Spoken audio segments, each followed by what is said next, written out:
Assalamualaikum warahmatullahi wabarakatuh. Perkenalkan, nama saya Wanda Levia Dwi Savitri, NIM 2106051114141 dari kelas Numerical Method F.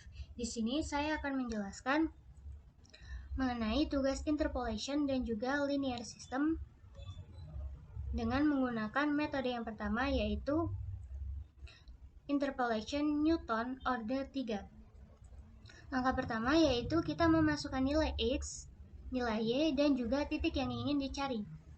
Yang di sini merupakan panjangnya data, kemudian dilanjut dengan perulangan yang menerapkan metode Newton untuk mencari nilai B0 hingga B4.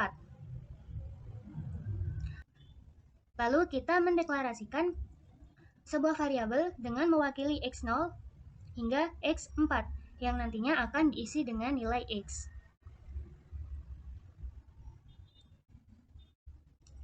Karena di sini kita menggunakan interpolation Newton order 3, maka terdapat 3 kemungkinan yang akan terjadi.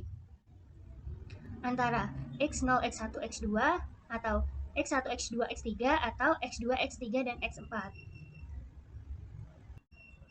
Perhitungan kali ini kita menggunakan else if L0 lebih dari L3 dan L1 kurang dari L4. Sebagai contoh, di sini saya sudah menginputkan beberapa data, yaitu nilai X-nya ada 5, 8, 11, 16, dan juga 20, dan Y-nya 3, 5, 12, 16, dan juga 18, dengan titik X yang ingin dicari yaitu 10.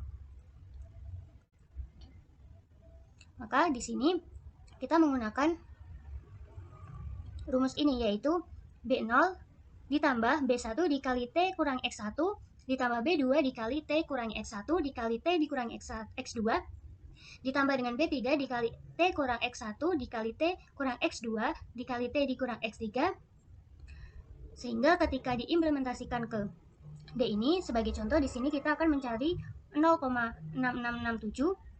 Ini didapatkan dari 5000 dikurangi 3000 dibagi dengan 8 dikurangi 5. Begitupun seterusnya hingga 0,0037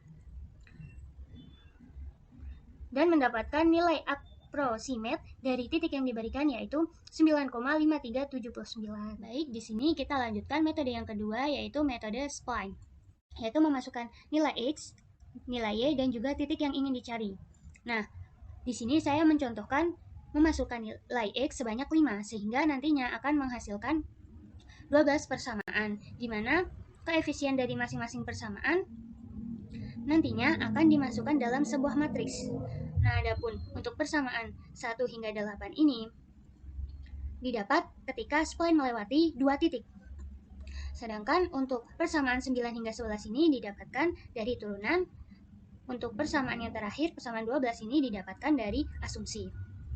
Nah, adapun persamaan yang pertama ini didapatkan dari perulangan berikut ini dengan X J pangkat 2 ditambah X kali J ditambah 1. Sebagai contoh di sini persamaan pertama yaitu 5 dikali 1 pangkat 2 ditambah 5 dikali 1 ditambah 1. Sehingga ini didapatkan 25 ditambah 5 kali 1 yaitu 5 dan ditambah dengan 1. Begitu seterusnya hingga persamaan ke-8. Lalu untuk persamaan 9 hingga 12 menggunakan metode seperti ini. Sebagai contoh di sini kita mengerjakan persamaan 9, 2 dikali 5 dikali 2 ditambah 1, maka menghasilkan 16 dan juga 1. Begitu seterusnya hingga persamaan 11. Nah, untuk persamaan 12 yaitu menggunakan metode seperti ini, sehingga menghasilkan asumsi 1. Lalu step untuk persamaan 12 ini mengasumsikan bahwa spline pertama adalah linear dan menghasilkan A1 sama dengan 0, sehingga menjadikannya menjadi seperti ini. Kemudian dilanjutkan dengan membuat sebuah matriks untuk menampung source vector. dari persamaan yang telah dibuat tadi. Lalu kita membuat persamaan, lalu kita membuat inverse matrix menggunakan metode seperti ini.